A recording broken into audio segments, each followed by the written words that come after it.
Don't let the ghosts and the ghouls disturb you.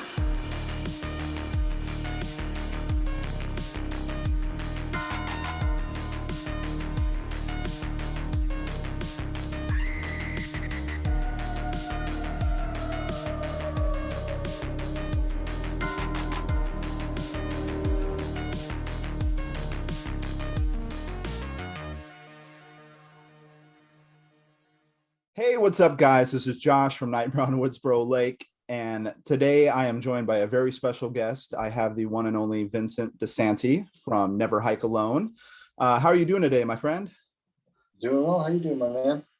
Very well. This is like the highlight of my week, or this is like the highlight of like my year so far. So, A lot of pressure. hey, I think you can live up to the hype. Your movies are phenomenal. Like I go and rewatch them like several times. I've showed them to a lot of people. I was like, dude, you got to check this out. If you're a fan of Friday the 13th, you have to watch these. Like they go a whole different route, but they're just unique and fun. And I think you really did a good service to the fans. Instead of worrying about making a quick buck, you were really paying attention to what we wanted, I feel like. Thank you, man. I appreciate that. Yeah, not a problem. So yeah, for the people who don't know Never Hike Alone, which hopefully by now most people do, you want to give us a quick like run through of that movie? So like Yeah, just like a little recap of what Never Hike Alone is. Yeah, Never Hike Alone is a Friday the 13th fan film, obviously not an official production. So we always get that out of the way because people always ask us why we don't get sued. We always put that up first, that we're a fan film. It's a film made by fans based on the world of Friday the 13th. I grew up a giant Jason fan. I was working in, feature animation at the time out in Los Angeles, California. I built a small team and we came up with this idea about a young hiking vlogger goes into the woods, stumbles across Camp Crystal Lake, stumbles into Jason Voorhees, and we figure out whether or not he can survive the night or not. It's a very simple premise. It's sort of built in the vein of The Martian, or what's the Danny Boyle film, 127 Hours was a big inspiration. So you have a character who's vlogging their trip. So there's elements of found footage. So he's recording himself as he's doing entries for his YouTube channel. And then it switches to a narrative camera. So you're getting traditional film views. And I think that by combining this view, having a team that was well seasoned in cinematography and film production, and my experience in film production and storytelling and script writing, we were able to put together a pretty cool 54-minute film where we filmed it at an abandoned camp.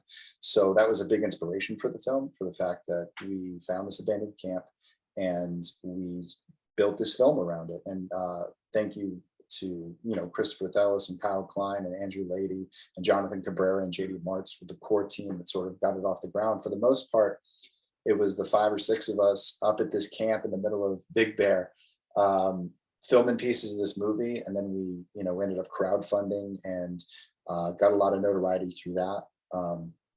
And since then, we've been sort of repeating the process. We came up with this big fantastical story for the world of Friday the 13th. And with Friday the 13th going through development woes and legal struggles, the fans have kept the series alive through our films, through my company, Stomp Films. It's been sort of producing all of these films along the way through working through Indiegogo.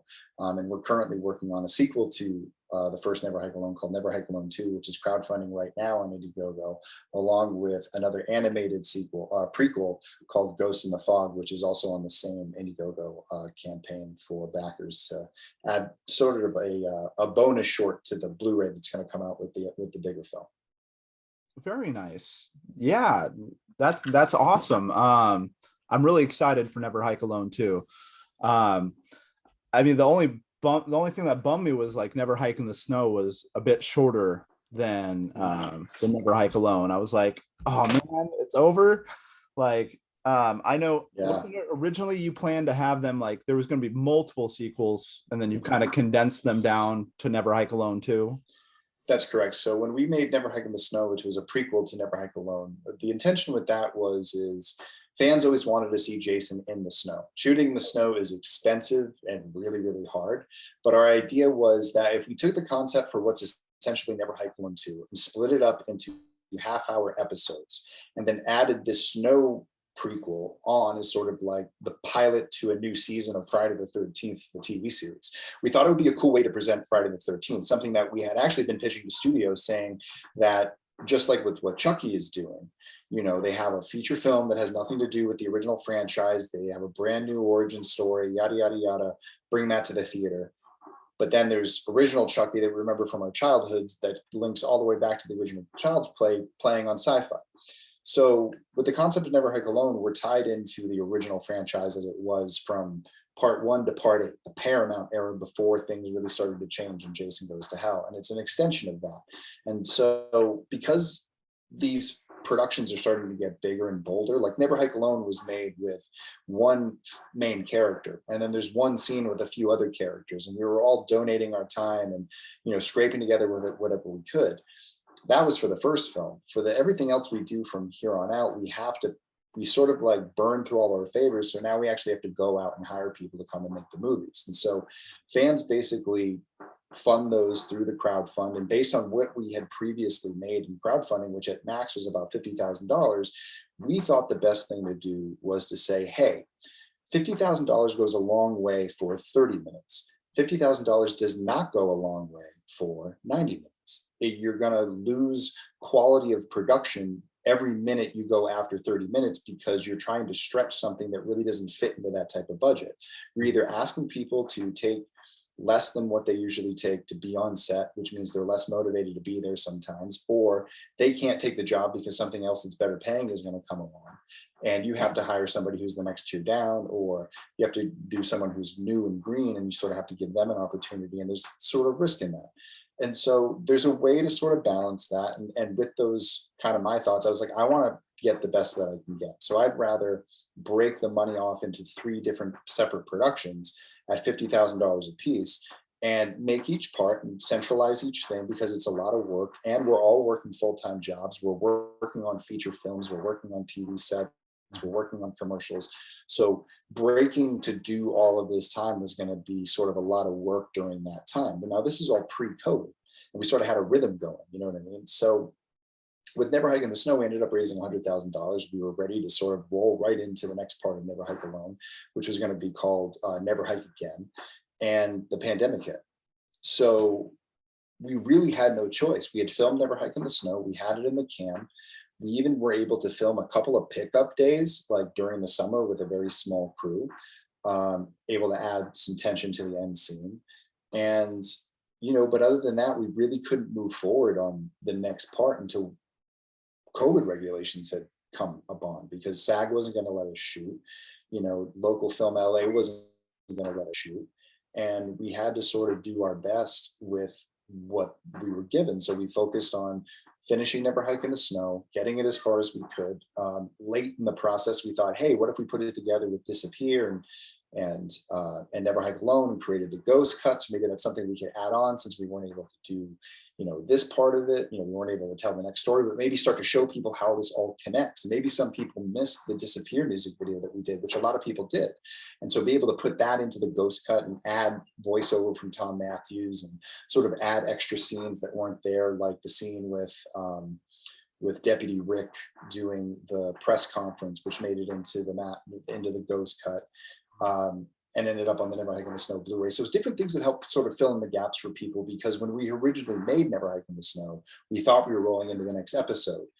If you had watched Never Hike in the Snow knowing that you were going to get another episode a couple months later, or even like a week later, like let's say we filmed Never Hike in the Snow, and then we went out that spring and filmed Never Hike Again.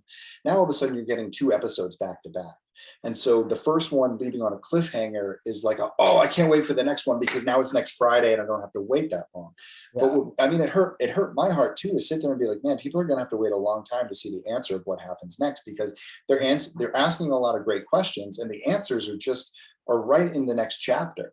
And then there are more answers after that. And then there's a lot of action and a lot of kills. And so, you know, through the course of the pandemic, we realized that our fan base was much bigger than we originally thought it was. You know, raising about $10,000 at the end of the day for Never Hike in the Snow. We made one mistake in the fact that we shipped everybody's things early.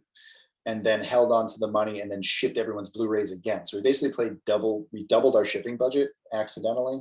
Not kind of, but we had the money to do it type thing. So we sort of, that's where we put the money because we had no production to go into. But looking back on it, I wish that I would have done what I did now, which is saying, hey, if you want things now, you can pay for expedited shipping. That way we don't lose any money from the overall budget. You can help us actually create more content for you. So lesson learned there. And that's sort of why we're doing the things we're doing right now with Never Hike Alone 2 and the Ghost and thing. But going back to the original point, which was, we saw that the fan base was bigger and that $150,000 budget was in our reach, knowing that we probably had to raise $175,000, $200,000 to actually get the film done. We've done that. We've raised $200,000 and now we're looking to raise $250,000 to $300,000. $250,000 means that we can add another kill scene to the film, and not just a kill scene, a kill montage, something I had to remove from the Jason Takes Crystal Lake portion of the script, which is the second act. There is a big sort of montage kill scene of Jason kind of coming through Crystal Lake on his way to the hospital and running into some characters, and we have some really fun stuff. So if we hit the $250,000 mark, we can create that. But when I balance the budget on that, there's a lot of how can I say, favors that we can flex for that scene. We can get a lot of free things. We can shoot it in a place where like we won't have to pay much for anything other than like food and prosthetics. So that's when we came up with the idea of doing Ghost in the Fog, which was an animated 5-minute short. It's like 5 to 7 minutes. The script is like 6 pages long. When all animated out, it will be about 5 to 6 minutes. It's not a very long short. It's very much like Disappear, but there's an actual story there. It's about 3 hikers who are camping out near Crystal Lake.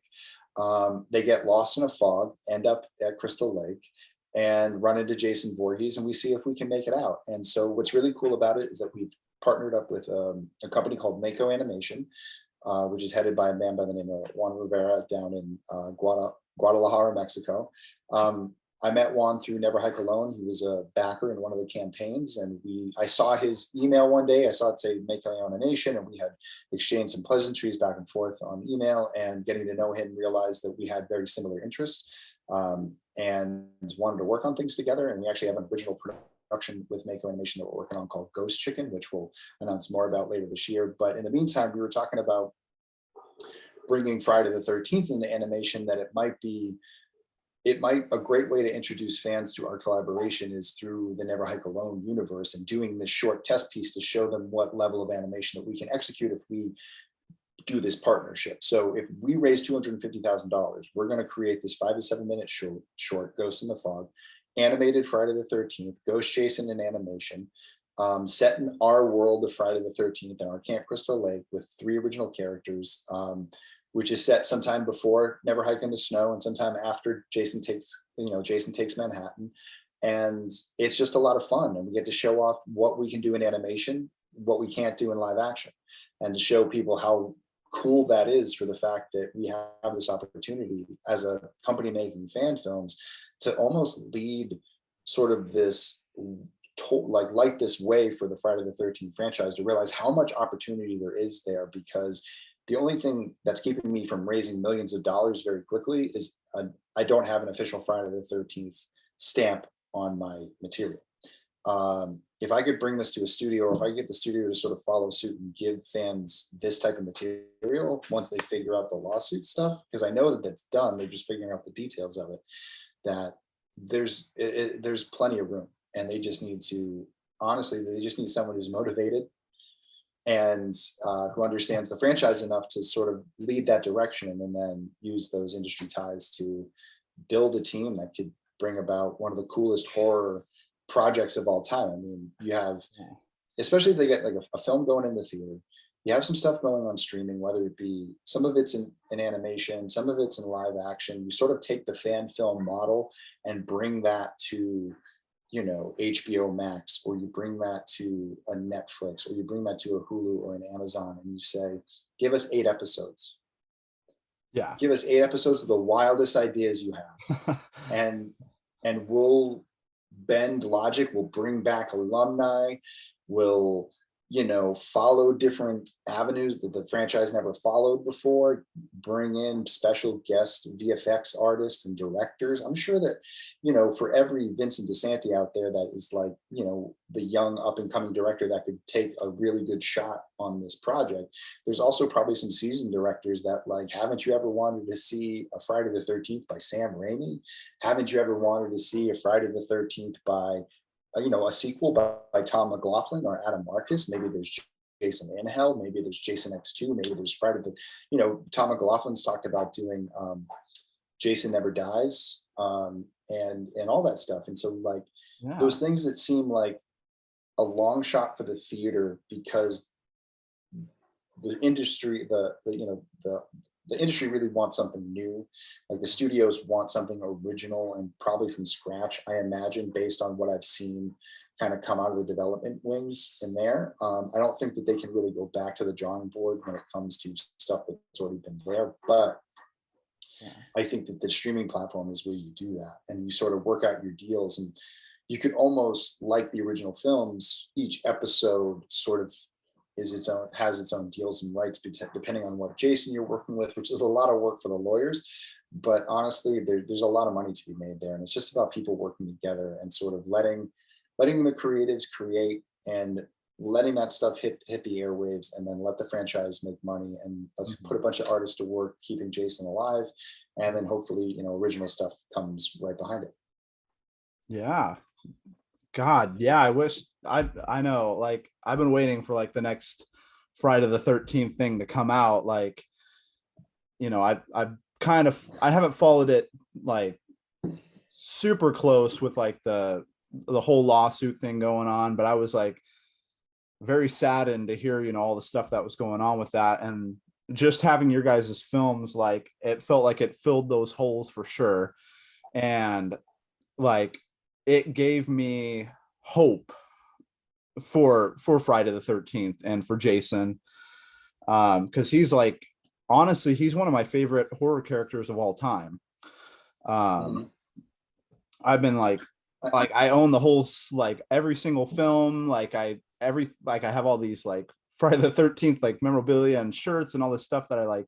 It's just like I'm obsessed with Jason and with Friday the 13th, more so than Freddy Krueger or Leatherface or anything like that. I can't explain it, but like he's just like numero uno in my books. So I would love to see like I think it's like the Tom Savini, like the Hell Jason. I don't know if you know what I'm talking about. For sure. No, I know about Hell Jason. I'm a backer in the video game. In fact, I have a kill in the video.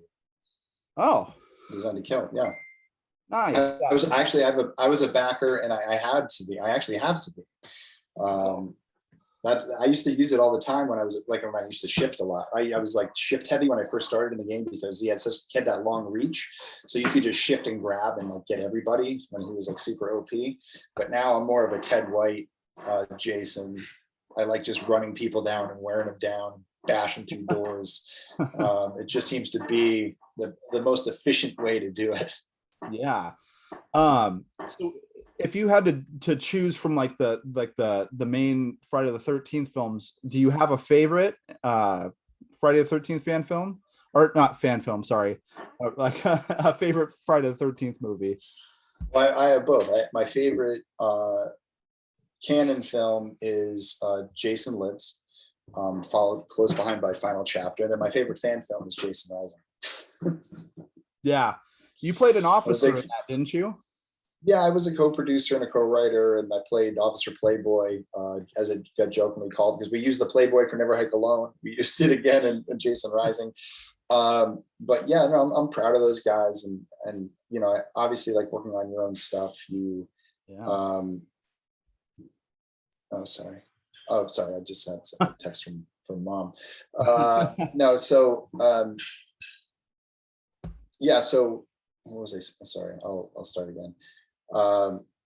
Yeah, so James and Carl, I was really proud of those two, and to see what they accomplished. And obviously, like, you have your own films, and you're sort of, I don't know, not hypercritical, but I try not to I just watch them and say like, hey, that's me and I did it. But when I go about and I look at what people have done, out there, sort of, whether they're inspired by Never Hike Alone, whether they're trying to like, trying to one up Never Hike Alone, or whatever their goal is. Like, of all the ones I've watched, it's like Jason Rising is one of them. Like, yeah, here we go. Like, these guys put together something original, something that's cohesive, something that's really fun.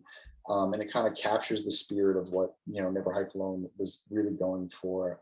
And, the utility of like, I think some of the filmmaking techniques that they used in it and the way that they were able to tell story and the tone that they took really sort of, I think, sets it apart from a lot of other fan films as far as being able to, especially considering the means that they were working with. And the type, they did raise a decent amount of money, but as anyone who's made a fan film knows, it's like, if you don't have deep pockets, like you're gonna end up paying into the film in some way, shape, or form. Or if you haven't raised, $200,000, it's gonna cost a lot. So I think that, by us raising that money, it goes to show how much money really goes into these films over a period of time. It gets stretched out.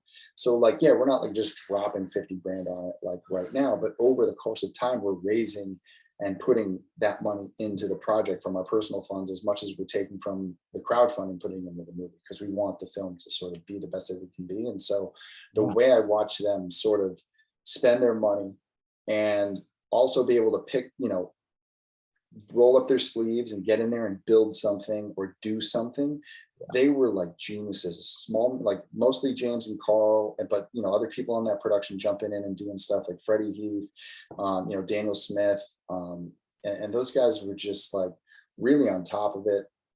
Christina Cordum, who was the effects artist on that, did an amazing job. Alexandria, who played Pamela, like, which I think is a bright spot for the film. The fact that they had something completely new and original with Pamela walking around, that was what originally drew me to the project. So it was really like, I don't know, I was just in awe of that. And then, there's a lot of other great efforts out there. I think people are doing, like, His Name Was Jason, another good one. Here Comes the Night. I think Cody Falk did a decent job with Voorhees, considering like all the challenges that he faced. And there's some ones coming out that I think are going to be pretty good.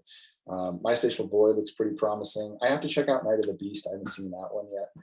I haven't either. Yeah. Yeah, that was Jason versus Bigfoot. Oh shit. Yeah, so we'll have to see that. And I think that, it's just, there's a wide variety of fan film out there right now, which I think is really interesting. And I think that, some are executed better than others. Intentions can be questionable with some of them. Like, sometimes you look at one and you go like, what are they really doing here? Like, are they here because they want to make films, or are they here because they want to be famous? Like, and it's sort of like, I don't know, sometimes that turns me off when I see people sort of like fame grabbing versus like, hey, look, like, no, we're here to tell stories and like tell stories about Jason, and it's not about us. It's about Friday the 13th, and it's about Jason. I think that's one thing that I've always tried to, when I give advice or when I sit down and I work with a production, or if I work on something that's a fan film related, I'm like, I don't want to hear about questions about how to get views or how to do this or how to do that. All I want to hear about is, what do you love about this franchise? Whether it's Halloween, or whether it's Friday the 13th, whether it's Nightmare on Elm Street, tell me what you're passionate about, and I will help you put that passion on the screen.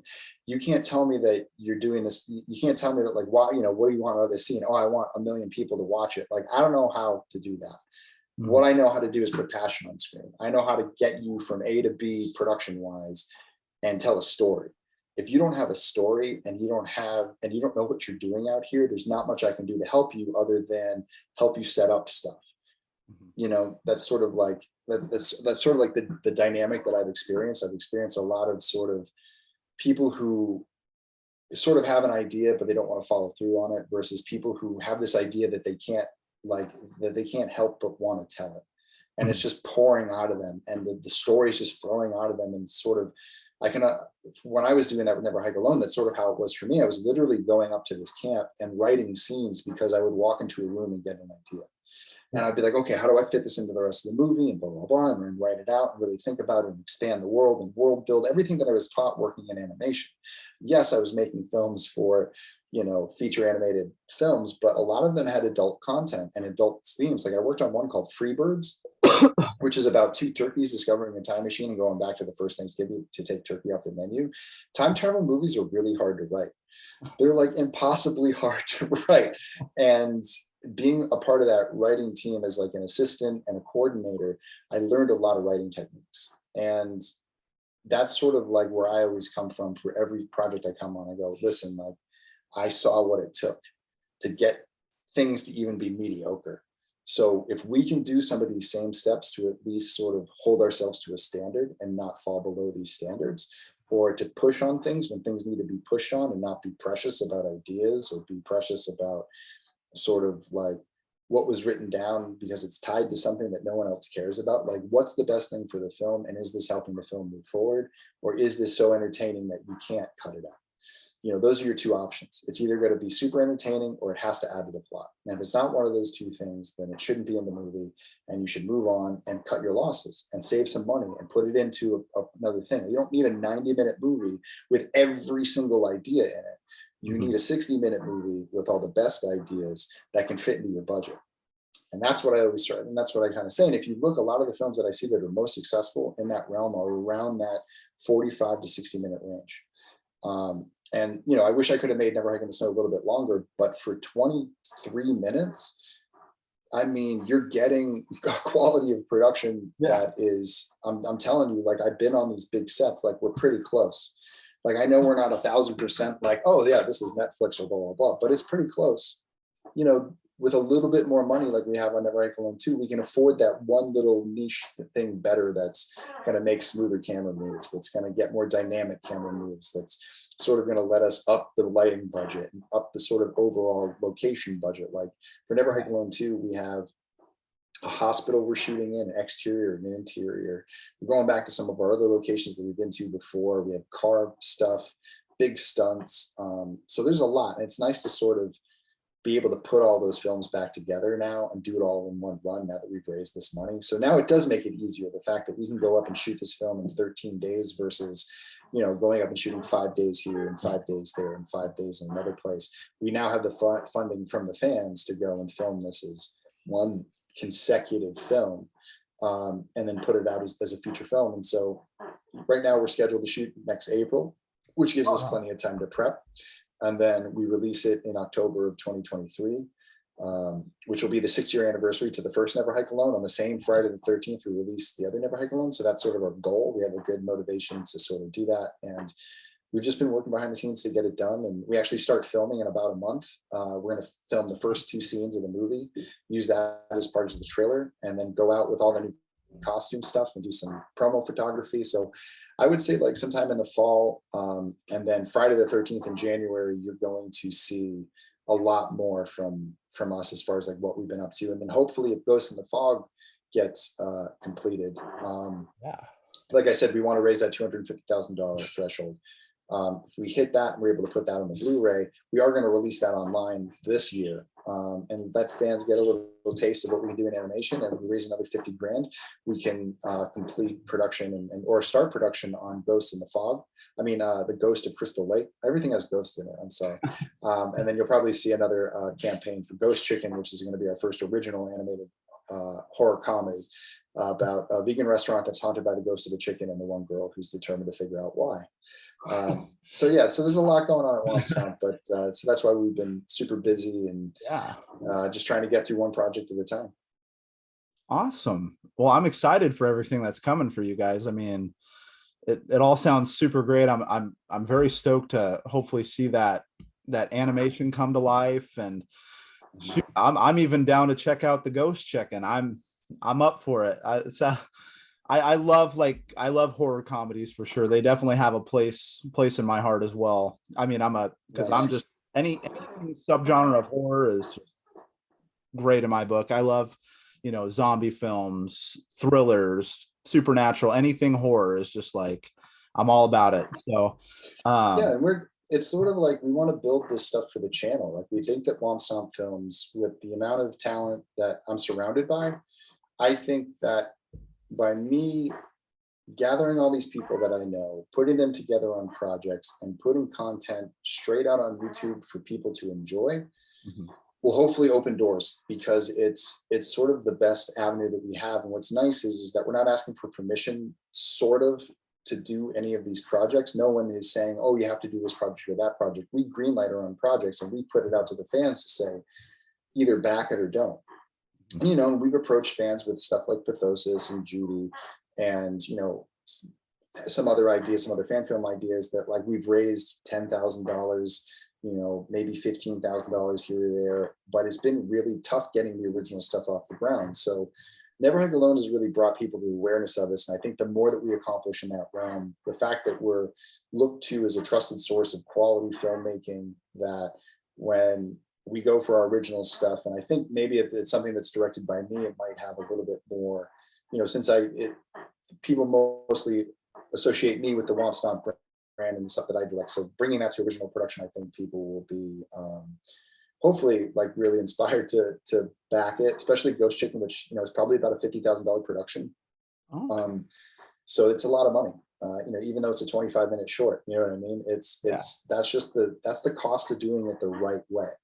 And, or, you know, we do it over the course of a long period of time, and it takes 2 more years because, you know, I teach myself how to animate. Like, that's sort of like my options. I wish I went to animation school, but I was taught how to produce animation, not animate myself. So if we want to produce it, especially same thing with Ghost in the Fog, same thing with the Ghost of Crystal Lake, like if we raise the amount of money, I can produce an animated film and, you know, produce and direct it, which is really cool because I know the storytelling techniques. I know enough about animation that from my experience, you know, 8 years working in feature animation, 3 different animated films, well, 4 different animated films in that time. And really having an experience of like how they're made and being a storyteller in that genre, and knowing that entire time, I always wanted to bring horror to it. You know, Paranorman is a good one. Nightmare Before Christmas is another one that sort of is in that world. Yeah. I would consider those like horror animation, but it's definitely with you know, that GPG, you know, kind of cap on it. These films are meant to be like Adult Swim shows with horror and stuff like that. And, you know, we have some other ideas too. I've always wanted to get back into the world of animation just on my own terms type thing. And so this has been a really good way for us to diversify Womp Stomp Films and say, listen, like, we can do live action, we can do animation.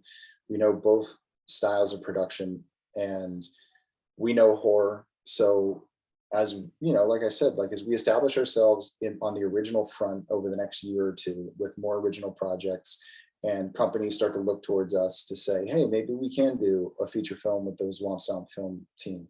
You know what I mean? They are ready to go out there and tackle a $2 million, a $5 million project, or hey, even like a $700,000 project, I'll take it.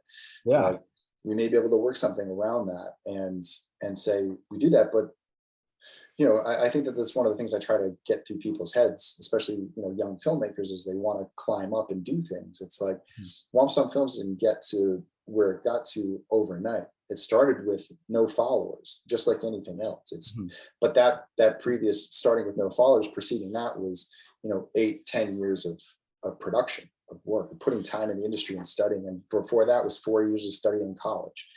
You know, so it's like people have to understand how long sometimes things, and a lot of people come right out of school and kind of hit it and know what they want to do, or they sell the script, and that's great. But for most of us, like, it's about putting in the work and never stopping. And I think that that's sort of the most common advice you'll get is see how long this takes. But if you get kind of used to how long things take, because you understand that you have to put the work in and that the work takes time, nothing ever just comes out like that and like goes right to the page and is perfect the first time. Like, in fact, that's like, no, I mean, every writer knows that like everything you put down first is sort of a good instinct, and then you need to work out everything that like makes it, you know, quality, just like anything you do in life. Like, the more time you put into it, the better it's going to be. And so we've sort of been focused on that. And with the Never Hike Alone stuff, it's been such an opportunity to work with Tom Matthews and Vinny Gloucester and other alumni and build sort of this Friday the 13th fan sanctum in a way, where it's sort of like, listen, like, this opportunity is never going to come again. Even if I continued to follow my original career, my original film career, like, how was I ever going to get the studios to come back and let me make Never Hike Alone 2 or do any of this stuff? But by the time it gets there, it's like too much time has passed. You know, I'm going to have Andrew Lady coming on set with this huge beer belly, not looking like, he's going to look like Endgame Thor versus Infinity War Thor. and I'm gonna have to convince people it's the same guy. Yeah. Versus like being able to take advantage of it right now, strike while the iron's hot, strike while fan films are still, not under litigation. Because I assume that once the films come back, you'll see a steep drop off in fan films because fans will have something to go to. So I don't know. I looked at this period of my life and I realized I started something, and on October 13th, 2023, I intend on finishing it. And when that happens, it's going to be this bittersweet feeling of, giving up 6 years of my life, making drastic changes to my life. But it brought me from one experience to another. My life was on a completely different track before I started Never Hike Alone, and now it's on a completely new one. And it's been scary. It's been almost everything you can think of. But at the end of the day, it's sort of, I said I wanted to go in a certain direction, and now I'm going that direction. And it's, like I said, it's bittersweet because you can't take everything with you when you change everything in your life like that. And, now to have sort of that forward, it's kind of like looking forward to what is to come. And I'm sort of looking forward to October 23 as like, this sort of another turning point in my life. I'm actually going to turn 40, like a couple days later after the premiere. And it'll be a good step in to say that, like, hopefully by then there's some original stuff either on the way or in progress. And I can start that sort of chapter of my life saying, hey, I did it. I came in and I had this weird impact on Friday the 13th. I never intended it for it to be this big. I'm so happy that it did get that big because I always wanted to be a part of it. And I hope that, as long as Friday the 13th is a viable franchise in the hearts and minds of horror fans, that somehow, some way, Never Hike Alone is able to sort of just kind of hang on, and people discover it in whatever way, shape, or form. And then if one day, if the franchise ever wants to make it a part of a box set, I'd be more than happy to allow that to happen. I think it'd be cool if several fan films got on there, if they added it to future box sets. You know what I mean? I don't think that would hurt anybody. I think people would really appreciate that. But in the meantime, you can't really count on any of that. You know what I mean? None of this is owed to us. And that's one thing I've always felt about it, is like, none of this has ever been owed to me. I never did this because I expected anything in return, but for someone to turn around and say, oh, this guy knows how to make movies. Okay, we can trust him with a budget. Yeah. You know what I mean? Yes, that happened, but there's a lot more to it. And so what was nice was this experience opened a lot of doors. Mm-hmm. And I got to peek through those doors and see what's expected and see what the standards are. And knowing that has helped me realize and avoid a lot of missteps that I would have taken if I had not taken this journey. A lot of things that I would have taken for granted if I continued on my previous journey and tried to make the switch at a later time in my life when I had more position and power and kind of just step into a world that I knew nothing about, even though I had worked my way up to a certain level and done certain things. If I had ever stepped into a live action set straight from animation, never leaving animation and creating my own projects, I would have looked like a big idiot. Because there were times at the beginning of Never Hike Alone where I probably seemed like an idiot. Like I knew what I wanted. There was a language barrier. There was a communications barrier, but it was something that I taught myself very quickly in order to sort of save and right the ship and get Never Hike Alone to where it was. But it was all through sheer will and a lot of great mentorship from people who got involved with the project and my friends and family. So it was, it's a journey. These fan films are not just like go out and shoot with your back friends. They're like labors of love that take over your life. And when people say they want to sign up for one, I'm like, Godspeed, like welcome to the jungle. Yeah. You know what I mean? Like it's an experience and it's a responsibility. That's the other thing I really flex hard on these things. It's like, it's not just fun and games. You're taking backer money, you're taking a stranger's money, you're putting it in your bank account, and you're in charge of spending every last dollar for your film. And if you don't complete a film, oh my God, I'm very glad to see that most films have finished, and the ones that didn't finish, that raised a little bit of money, really didn't lose a lot of money for people. I think people weren't too some people were upset if they gave like $500 or whatever, but like at the end of the day, that's the risk with crowdfunding. I'm just happy that, we've always sort of come through on our perks, and anyone that we've ever missed, we've always gone out of our way to, fill that gap or say, hey, oh, we missed you. Okay, like we still have some VHS tapes. Like, yeah, here's one of the spare ones. Like, you know, stuff like that. I mean, there were 2 this week that I missed from the Never Hike in the Snow campaign that finally got in touch with me and were like, hey, I never got the thing. It's like, okay, we have things in place. We have extras. That's why we get extras. So it's like people have to think ahead of the fact that like they're no longer making a film for themselves, but somebody else. They're making it for the fans that are backing them, and they owe it to the fans to be prepared for that and to never have to turn around and say like, well, sorry, you're screwed. Yeah. You gave me this money, but sorry, nothing I can do about it now. Which, you know, I've seen other fan filmmakers try to get away with that, you know, and it's not cool. And you know, I'm just glad that we've been able to do that, and that we really never fell in any issues with that, which was good. Yeah. Yeah. And you know, what you were saying earlier, I know it's not official, but the Never Hike Alone and Never Hike in the Snow belong. I feel like they belong in the franchise. In my eyes, they are a part of the franchise, like 100%. Yeah. I mean that, I appreciate that.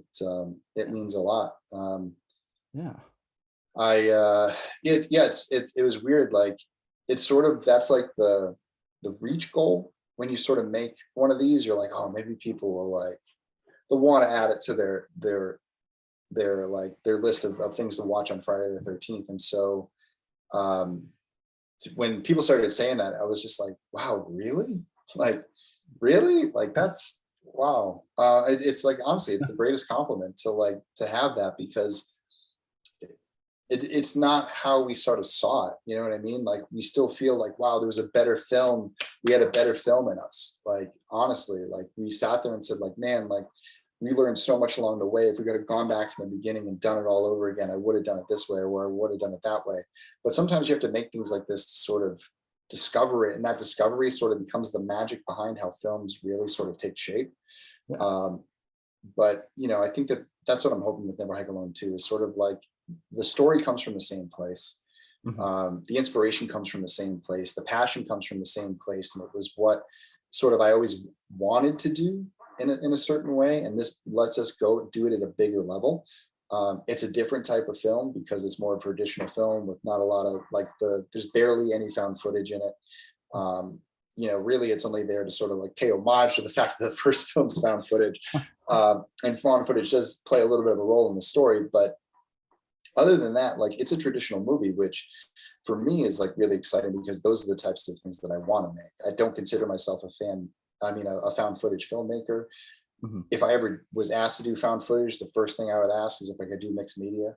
It'd be the first question out of my mouth. I'd be like, do I have to always film it this way? Can I own that? And if I have to film it this certain way, I have certain stipulations for the types of stories that I want to tell. Because if I'm going to lock myself into one perspective, I'm going to do it.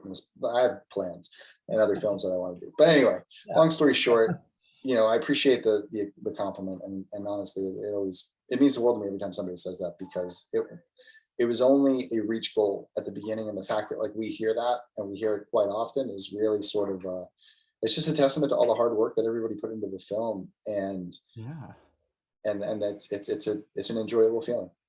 Yeah, and it's well deserved. Yeah, and so what kind of sparked your interest in horror movies? It was really when I was younger, and you know, I just saw horror movies on TV. My mom read a lot of Stephen King, so I saw the imagery a lot when I was a kid. I saw the covers, and I think really what it was the book covers, was the VHS covers, it was the artwork, because it looked like stuff that I shouldn't be looking at, and I was one of those kids that if I shouldn't be looking at it, I wanted to look at it. Taboo. And so yeah, and you know, I started early with like Godzilla stuff. I started with a lot of monster movies, and then I discovered Night of the Living Dead and American Werewolf in London, and then one day somebody brought home Friday the 13th, I believe either part 6 or part 7, and I was like, whoa, what is this? Who is this guy with the mask? That looks so cool. And then I went back to the VHS rental shop, which was down the street from us, and I walked inside. I ran right to the horror aisle, and I was like looking around, and I saw those hockey masks. And there was something about that hockey mask. I was cool, the guy on the lake. And I grew up on a lake. So it was sort of like, this is the guy who haunts my hometown. And so I would start renting those movies, and I would be completely confused by the first two because I had no clue what was going on. And then like he'd always change every movie, and it sort of became like a, wait a second, like, what is this about? So I have to go, let me see what I can do to figure it out. You know what I mean? Like, and so I would go back and watch them 1 through 8 and be like, okay, I kind of see it, but there's all these errors. And around that time, the internet really sort of started to get its feet underneath it. And like there was Friday the 13th franchise.com and like other things out there that you could research the thing. And you would see that like, oh, everybody notices this. This is not like a thing that nobody else noticed. Like this is a ingrained part of the franchise, the fact that it has so many continuity errors. And it's what taught me about filmmaking, actually. Like I started to realize that people had roles, different people were hired, sort of how studios got involved with filmmaking and the interference. And then you started reading stuff like, you know, It Came from Blairstown and Camp Crystal Lake Memories, and watching the behind the scenes. His name was Jason, and the Crystal Lakes Memories expanded documentary and all that stuff. And you start to realize that like, oh, wow, like these are big productions. Films are big productions. Even the independent films are big productions. So I just really always wanted to be like, I just want to be where that is, wherever they're doing this stuff, wherever like that's their job that day is to go to set and cut someone's head off. I want to be on that set. I want to be there. I want to see how they do it because this is wild. How are they allowed to get away with this? I want to be a part of this crew. Yeah. And that sort of like is what led me down the film space. And I just followed every opportunity that I could to get up to Los Angeles. I did that in 2007. And I was there for 14 years, and I just moved back to Massachusetts, where I'm from, because film jobs have picked up steam here. And I'm in a much different part of, like I said, like I'm in a much different part of my life. Like I've done the LA thing. I'm looking forward to sort of slowing down a little bit, finding, you know, simpler work, but also with all these film tools of being like, hey, now I can just be my own boss, make my own films, and not worry about sort of working my way up anywhere. Like I just have to go and earn a paycheck and go to crowdfunding, get funding for a movie, make the movie, entertain fans, and if something catches, something catches. But when that happens, I'd rather own property here than in California, because at least if I own it here, I'll be able to afford it still if I just keep working. If I try to do it in California and I don't keep making X amount of money a year, then I'm going to lose it.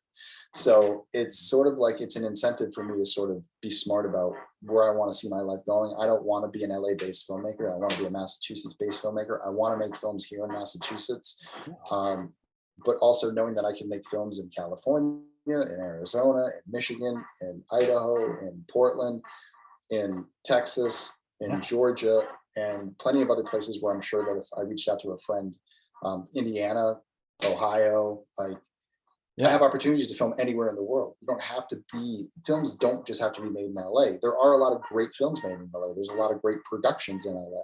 Yeah. But if you're an up and coming filmmaker, you're probably better off going somewhere else because you're going to get more bang for your buck, and you're going to run into less red tape and roadblocks and fees. Because the fees and the roadblocks in California and shooting union production sets, it's insane. That's why our budgets are so high. Like if we were somewhere else and we were hiring all non-union and doing stuff, then we'd be paying a lot less money. But yeah, them's are the breaks. But that's the responsibility we take because we have a standard that we want to do it, and our sets happen to be in Big Bear. Yeah, yeah, I'm all about that. Like, I don't think I could ever see myself in LA. I'm totally happy here in like Washington State, living out in the country, kind of just, I mean, I see a lot of cool places out here too. I'm like, oh, that'd be really cool to shoot a movie here. I'm not a director or a filmmaker, but like this would be like a really cool setting, or like I find myself noticing those things out and about here as well. Mm-hmm. But yeah, that's cool. No, like I'm glad you found, you know, you're happy in Massachusetts, and I'm excited to see what's next for you. Yeah. So I know you played Jason in Never Hike Alone, and I believe you also have played Michael Myers once before. I've actually played Michael Myers 3 times, and Oh. the Spirit of Haddonfield, the Face of Michael Myers, and then in Happy Halloween. Oh, wow. So, are there any other horror icons that you've always kind of wanted to dip your toe in there and give a shot at playing those characters? I've always wanted to play. I've always wanted to play a Predator. I've always wanted to do an in-suit Godzilla thing. Those are 2 things I would love to do. I've also wanted to do some Batman type cosplay, some superhero cosplay. But as far as like horror goes, and then I've always wanted to do a Red Dead Redemption fan film. Oh, that'd be cool. Red Dead Redemption, and not to do personally, but I'd also like to make a Ghost of Tsushima fan film. So that's really where my heart lies with like sort of epic grand scale stories. And I love all genres. So I'd love to make a samurai movie. I'd love to make an alien movie. And I'd love to do some, some superhero stuff too, that I think would be really fun. I like all genres of storytelling. It's just a lot of it's the same when it comes to like telling a good story. Oh, that's awesome. Yeah. No, I mean, my main love is horror, but I definitely love action, comedy. I'm kind of all over the map, but horror is like my favorite thing. But that's awesome. I would love to see you like try to do like a superhero movie or one of those kind of things. That'd be pretty cool to watch, I feel like. Thank you. Yeah. Yeah, no, I think I've always wanted to see, one of the things I wanted to do was, you ever read Agent Venom? Agent Like Venom. the original. It's basically an offshoot of Venom where it ends up with Flash Thompson. Oh. So Flash Thompson is he ends up becoming like an Army Ranger. He goes on a secret mission, gets his legs blown off, comes back to the States, goes through rehab, becomes an alcoholic. And in the process, the government reaches out to him and says, hey, because you were one of our best soldiers, we'd like to recruit you for the Agent Venom program, because we have captured Venom from Eddie Brock. We have it captive, and we will bond you with it for secret missions, and then you have to return and then give the suit back and then go back to being a legless drunk. And so it's such a great story. Yeah. And I always wanted to put Andrew Lady in that story because he looks just like Flash Thompson from the comics of that book. And I think it would be a great role for him because he's a great actor. And it gives you sort of like the mixture between Venom and Spider-Man, because Agent Venom really operates sort of like how Spider-Man operated the suit, where there's some web slinging and he has more of a thin suit that's tactical looking, but he also uses machine guns. So you get that sort of, nice. You get that firepower side of it from the Flash Thompson character, who's like almost like a Captain America in a way, being able to sort of fight and take people on with bare hand combat. And what's nice is that he has to battle against the symbiote, because the longer he wears the symbiote, he's only allowed to wear it, I think, for a certain amount of time before he has to take it off, or it will bond with him. And the symbiote obviously wants to eat people. The symbiote obviously wants to rage on people. And every now and then when Flash Thompson finds himself in a place where like he can't get out of it, he lets the symbiote take over and basically destroy everyone around him. So there's kind of this cool symbiotic relationship between the two, and like just getting into these missions and surviving. And if they don't get back in time, there's like, it's like Suicide Squad. There's something in the neck that will blow Flash's head off, and the symbiote won't be able to bond to anything. And then they'll have to track it down and do all that shit. So I thought immediately that's an amazing Disney Plus show, or whatever, whatever Marvel's going to do for a TV show. But I think it's a crime that that's not something that's out there. I know that Sony has its own thing with Eddie Brock and all that stuff, but this is an offshoot side world. Like, it is prime. It's a prime story to go after. I think that they should do it eventually, if they're not already developing it. Yeah, that does sound, that sounds really cool. I'd never heard of that before, but that sounds like something that would be cool to see either transposed onto like television, or even like a small film. Or Venom is a cool character, like the whole symbiotes and like Carnage and all those different, like, those are really interesting. So that's awesome. So this could be any genre, but what would your personal opinion be? What would be the most underrated film of all time? Underrated film of all time. I would say that would be. Oh, it's on the tip of my tongue. It's like my favorite film. Nobody ever talks about it. Hold on, let me look it up real quick. And maybe I'll think about it before I come back. Upgrade by Lee Winnell. Nobody's seen that movie, but yet it is one of the greatest movies of all time. It's so simple. It's amazingly well told. The camera work is out of control for a small, like it seems like a small budget film. It's like it's set in a futuristic world, but it's not too far in the future where it feels recognizable, like a world we could exist in one day. Great performances all around. And it's got amazing action, amazing fight scenes, and it has a twist of horror in it. It's directed by Lee Winnell, the guy who directed The Invisible Man, wrote on Saw. I believe he directed it's not Sinister. What's the other one? There's three. Insidious. There's three Insidious. He directed a few Insidious films. And I know he helped co-write a bunch of way more things. Obviously, the guy's super talented and a super genius. It's one of the best films of all time. It's probably my favorite modern film. I would say another film, it's probably not underrated, but what I love is Nightcrawler is another one that I love. If people haven't seen that movie, check out Nightcrawler. Trying to think of the wolf movie that I saw, that Hunter x Hunter. That's a great movie.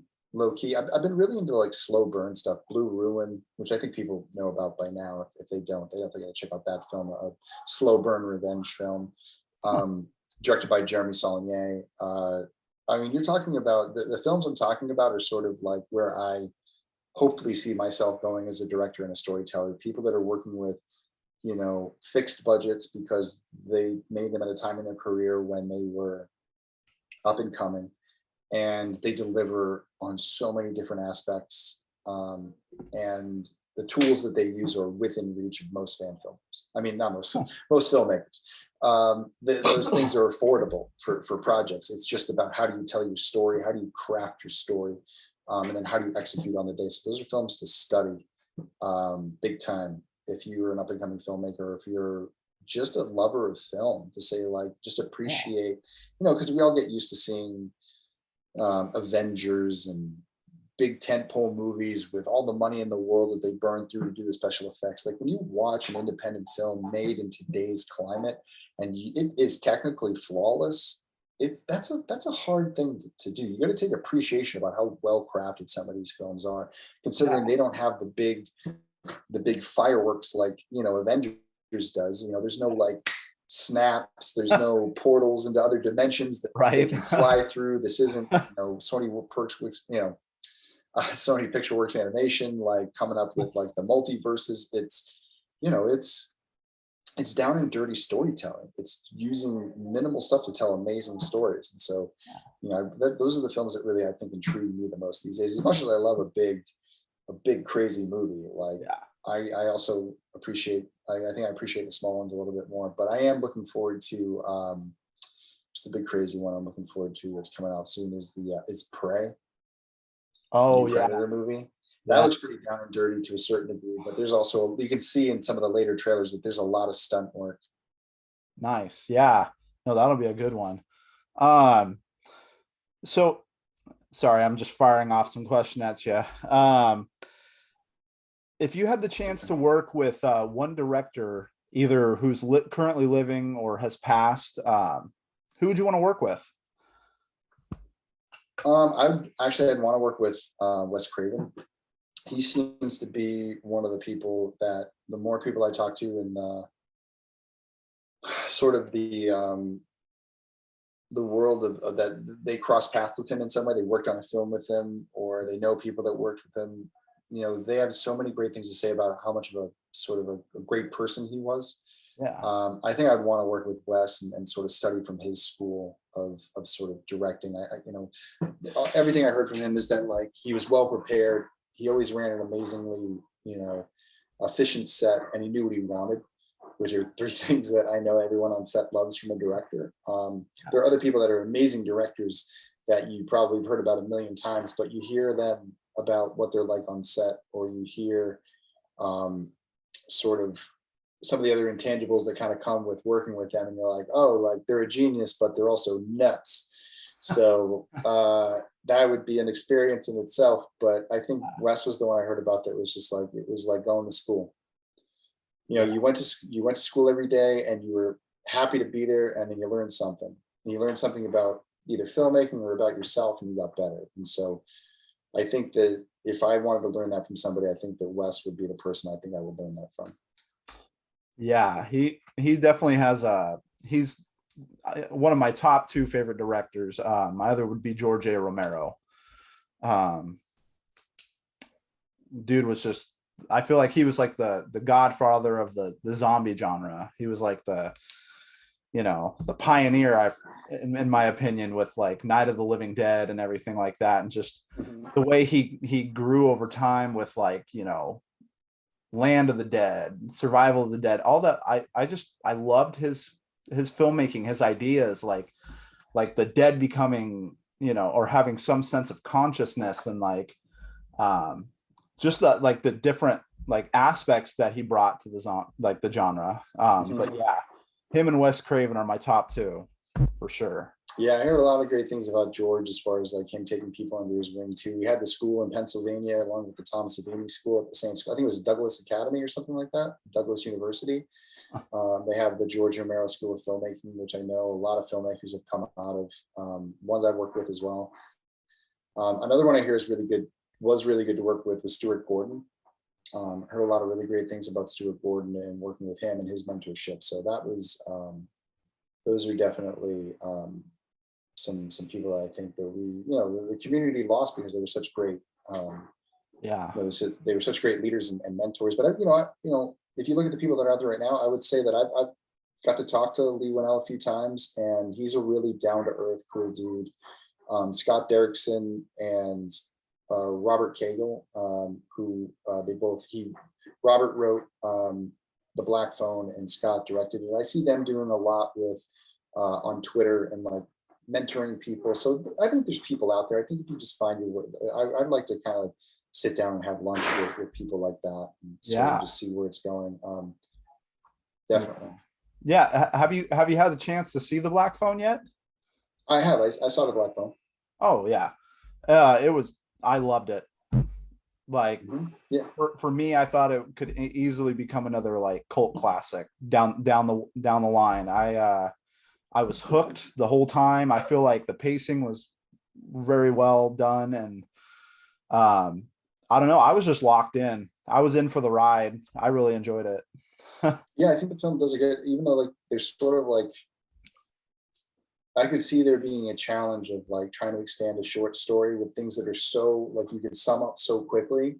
Mm-hmm. I saw them sort of stretching out ideas, and it was a nice job the way they did it. Also the way that sort of Derrickson mixed in different aspects of like the footage from like the sinister footage in a way, like he uses that technique on this. I thought that was a good use of it.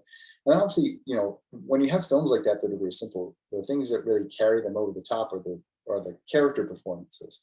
Yeah, the kid was very strong. Usually kids in horror movies are not very strong. Both brother and sister were very strong in that movie as far as what they brought as far as acting chops. They weren't annoying children, they were good actors. Yeah. And then obviously Ethan Hawke brings an amazing performance. And I forget the actor's name who plays his brother in that, but he is always good in everything he does. Ever since I've been seeing him in The Wire way back in the day, that guy, he's a great character actor, and he can do it all. Honestly, in my opinion, I'd love to work with him one day if I could just remember his name, because I always just remember him as like, oh, the dude from The Wire. And I hate when I do that. I should really pay attention more, because he's a fantastic actor and done a lot of things and worthy of the respect of me understanding what his name is. So if he ever hears this or bumps into me in public, he can punch me in the gut. But I will learn it between now and then, and cough up, oh, this is your name. And Ethan Hawke is having a hell of a year. The fact that he was in The Northman and played the king, which he did a fantastic, his like time in that movie is like super memorable and awesome. And then he goes and does Moon Knight, plays another completely different character. Loved him in that. He was great in that. And then I knew that the phone was coming out. So I was sort of like waiting for the trifecta of Ethan Hawke in 2022 to sort of take shape. And so it's nice to see those 3 performances by him. I think he's having a hell of a year. So I think, all of that working in the Black Phone's favor, I think carries it over, because not much really happens in the movie. And there's a few things that you do have to sort of like look the other way on, for the fact that like this kid's damaging the basement and the guy never notices anything, doesn't notice the hole in the ground, doesn't notice the hole in the wall, doesn't notice the thing missing. And you're sort of like, and that's the time where you sort of have to make an understanding with the movie of like, I'm going to look the other way. You have to not make me regret that at the end of the day. Like, don't. And I think that's what the film does. It found ways to make scary. I think it was really effective with what they did with the kids showing up as ghosts and mixing those 2 things together and sort of showing that there was something haunting there, and that there was a good connection. I thought there was enough there to make it really, really work. So that was really cool. And I actually, the guy who plays their father, I actually worked with him on a few episodes of The Rookie. He plays the computer guy on that show. So it was cool to see him, because his hair is getting wilder and wilder every time I see him. So Nice. He was great. That's awesome. Well, I just got a couple more questions for you. So what would be your favorite memory working on Never Hike Alone? Let me see. I don't know. I think my favorite memories it's like a mixture of memories. It's these times where sort of like the days are chaos. And so it's really tough to memorize things like that happen, because it goes by so quick and I register so little because I'm making so many decisions along the way. But there are certain times when I sit back and I see everybody working. I see everybody doing something, or I see everything kind of coming together, and I'm just like, this is cool. Like, look at all this. Those moments where I get to step away from set and just sort of take a breath. Those are sort of my favorite moments, because I sort of like just get a moment to myself to think and come back in with a clear head and sort of go through the paces. It's like the only moments that I really take in and say, like, realize where you are. Realize the opportunity you've been given. Realize all these things that are sort of happening around you. Now go out there and perform. Go out there and deliver. And, obviously, like I would say, like crushing Andrew's head on the side of the lake was a lot of fun. Yeah. That was a tough shoot. That was a tough morning. That water was really cold. We were all really cold. It was a heroic, Herculean effort by that entire crew to make that scene look good. Everything that was working against us, and getting to like crush that head and do that stuff. Scenes at the camp where we had all the lights lit up was another time where you kind of sat around and like, wow, look at this. Could you ever imagine we would have got it like this? So it's been a series of great memories. I think seeing Tom Matthews on set for the first time, having him say lines, giving him direction, that was another time where it was like, wow, I can't believe this is actually real. But you just sort of just acknowledge the moment and move on. And, I always think the best part of any movie is the part where you get to show it to people. Mm-hmm. That's what I look forward to the most. Like Never Hike Alone, getting to show the Telluride Horse Show, standing in the Sheridan Theater and introduce the movie was an amazing experience. Mm-hmm. Having to do that online for Never Hike in the Snow was sort of a bummer. I wanted to be with fans. That's sort of the reason why I make these movies, to have screenings so we can all get together and watch something fresh and cheer and talk about it and add to the onto the conversation of Friday the 13th. So I think that's probably the thing I'm looking forward to most on Never Hike Alone too. It's like, it's going to be hell from here to the premiere. I know it is. It's going to be a lot of hard work. There's going to be high highs, low lows, and it's just about maintaining an even keel. But it isn't until you go out there and you watch the film with the audience that like it all kind of sinks in. So I would say those are my favorite moments. The moments where I get to sit back and I don't have to watch the film anymore, because I watched the film a billion times before it comes out. I get to watch the audience, and that's my favorite thing to do. Nice. Heck yeah.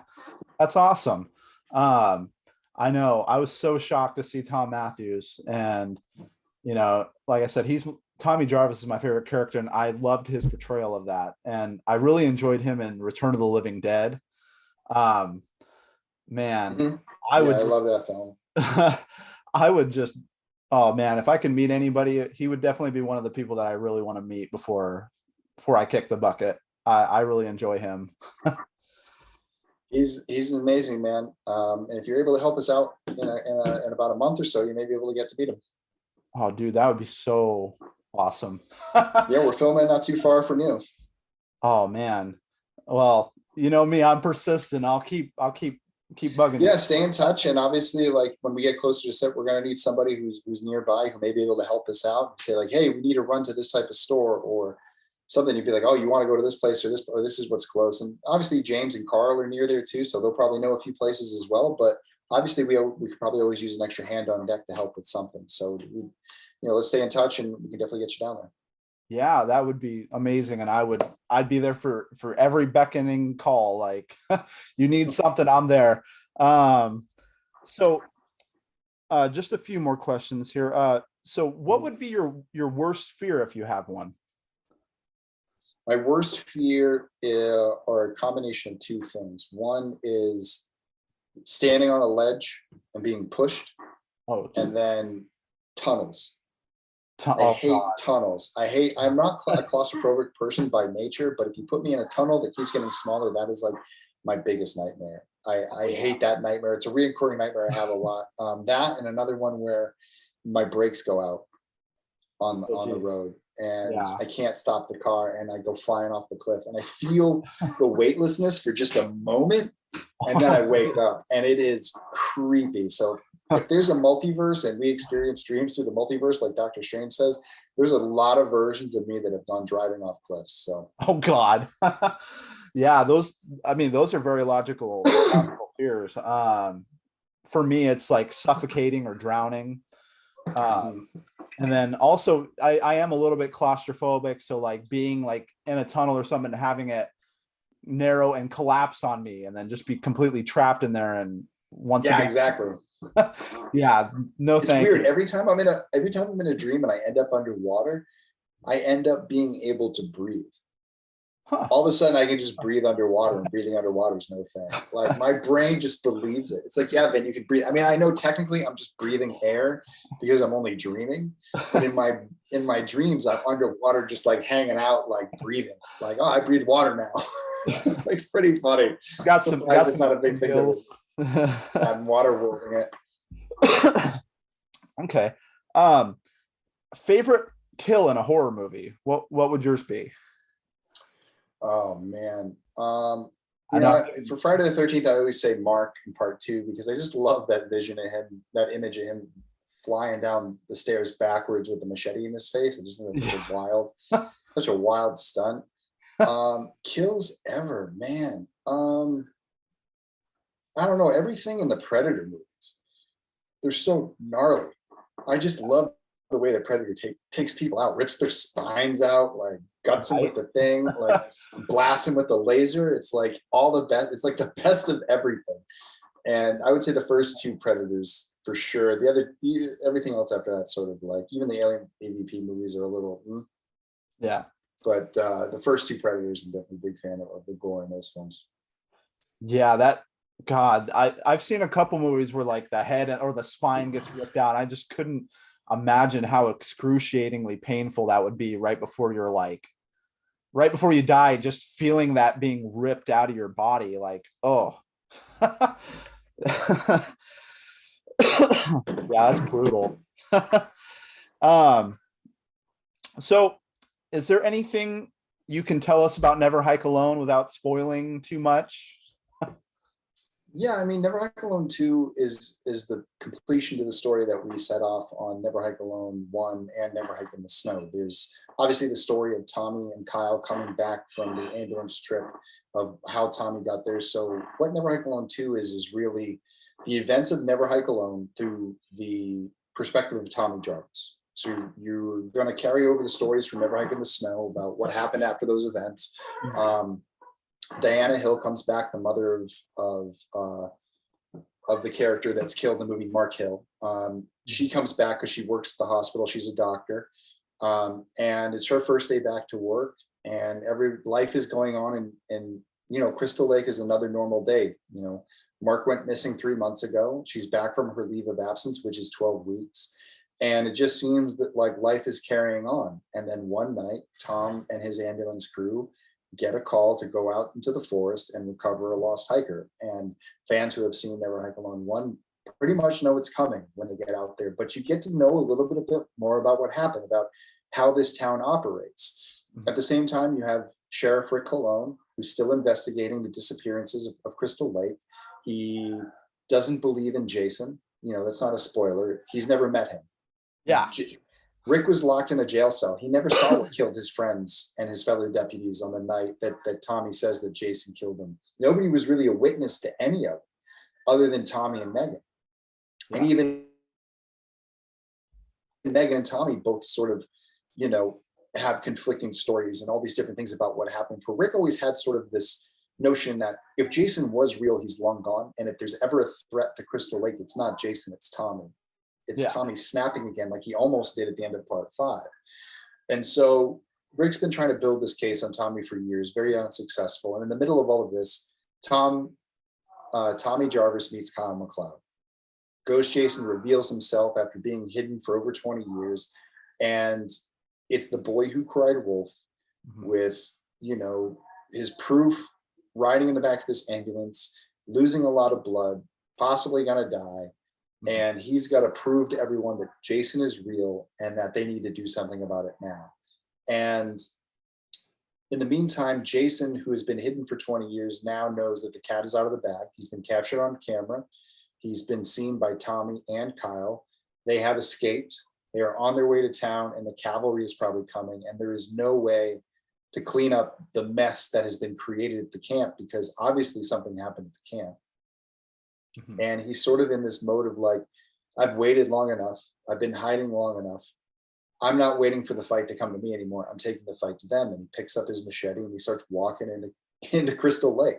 Yeah. And that's sort of this story, is the fact that the monster has been let out of the cage.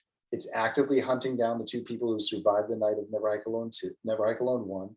And he is going to kill everything and everyone in between him and his goal.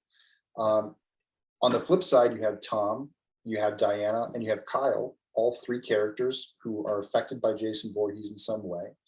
Obviously, Tom with his history, Diana with losing her son, and Kyle surviving a night against him, being the first person to survive against Jason after 20 years. All these people that have gone missing, all these other stories that we want to tell in the Never Hike Alone universe, all these people that end up as missing persons posters, like finally somebody escapes.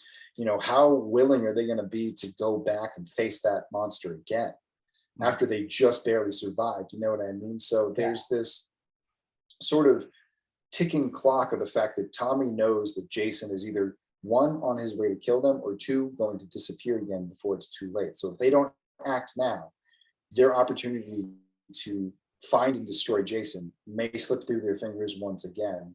And he knows that by the time the cops find out about this, no matter what happens, Rick's going to come after him and pin it on him. So Tommy is really working with a lot of things going against him, and stuck in the middle of it is Diana Hill, who is the nurse.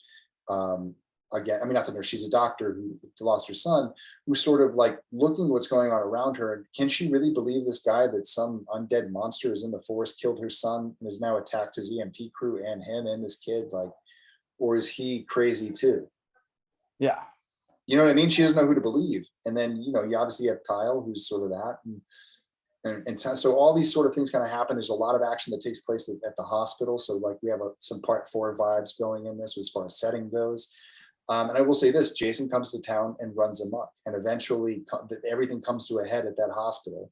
And that's sort of what the Jason takes Crystal Lake portion of the story is. And then there's obviously the last part of it called The Final Hike, which is the survivors of that kind of Wessex County medical massacre. Whoever kind of makes it through that night has to return to Camp Crystal Lake the same night and sort of enact this plan that was created by Tommy to finish Jason once and for all.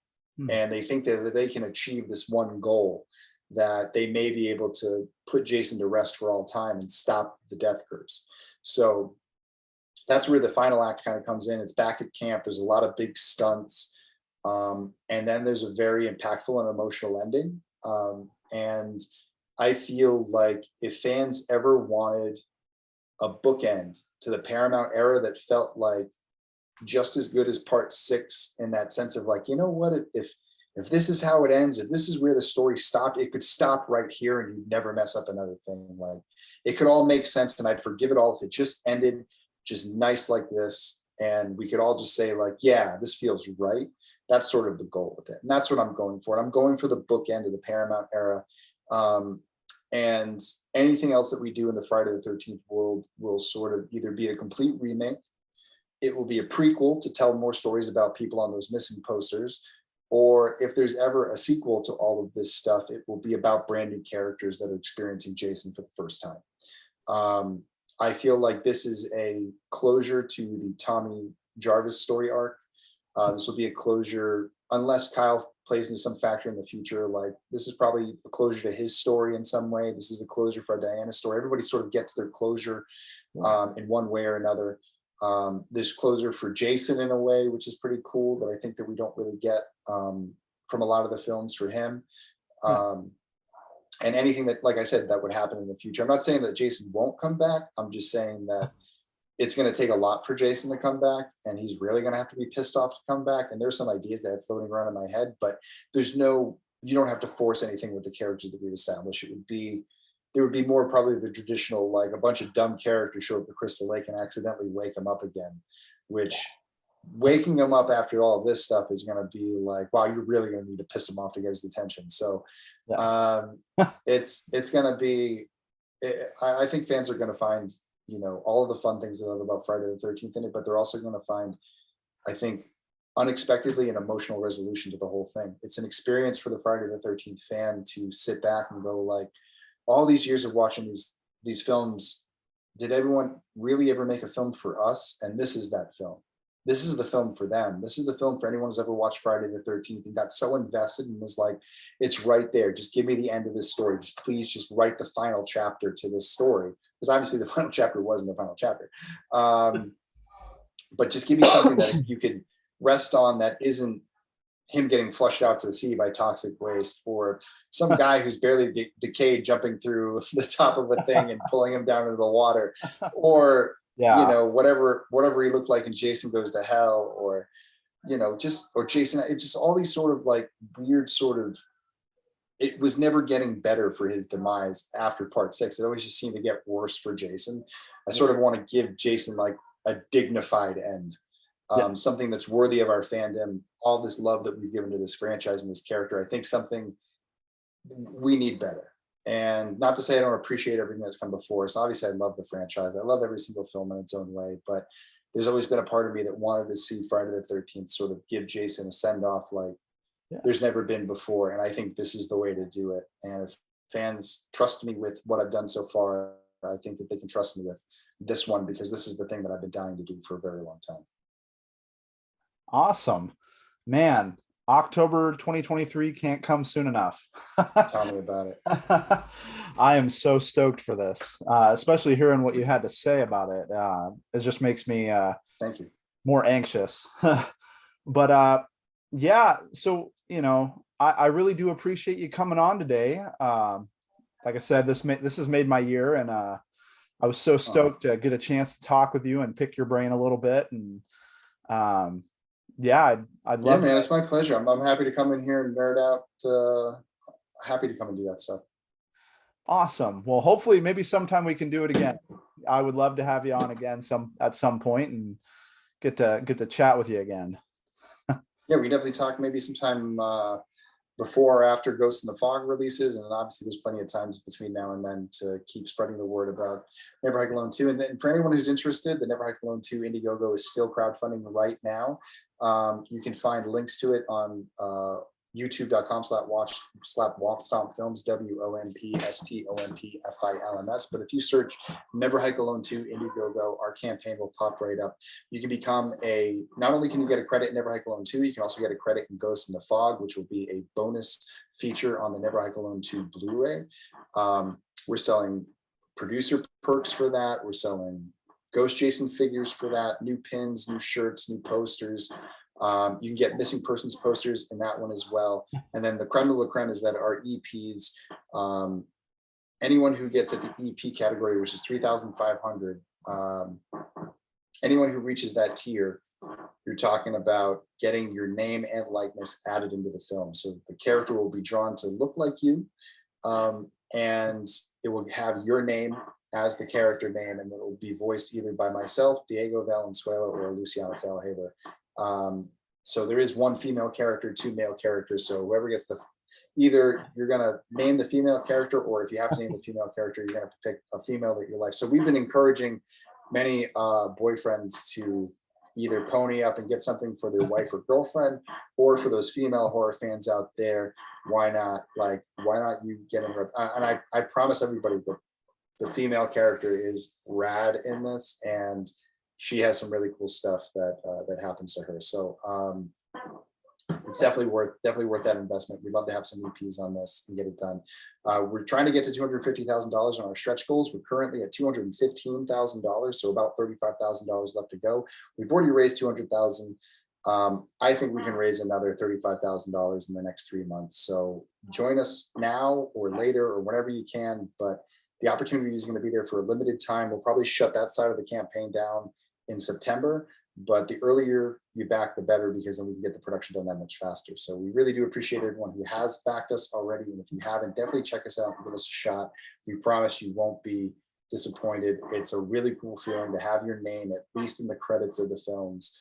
There's a long list of credits, but to be a part of it and know that at a time when Friday the 13th was struggling to make anything, to know that your name is on a list with other fans to help it come to life, I think that's a great feeling of accomplishment, and it's really not that expensive. We have perks as low as $10, and we have lots of great stuff. The more you give, the more you get, and we give a lot of really cool perks out for the Never Hike Alone campaign. So we definitely suggest, if you haven't backed or you have backed already, definitely get in on the Ghost of the Fog campaign and get in on Never Hike Alone 2, because it's going to be something people talk about when it comes to Friday the 13th for a very long time. Hell yeah. And for people who haven't seen these films before, do you guys still happen to have any DVDs, Blu-rays, or anything available, or do they have to go to YouTube to watch? I mean, I encourage everyone to watch it on YouTube only because they can test out the product. You know what I mean? Like our films on YouTube speak for themselves. If you still want a physical copy after that, we do have them available through the campaign. All orders made from now until November will be expedited. So if you get a Ghost in the Fog special edition perk, you can get expedited shipping, and we can ship your Blu-ray ASAP as early as September. We already have about 500 of each previous film in stock right now.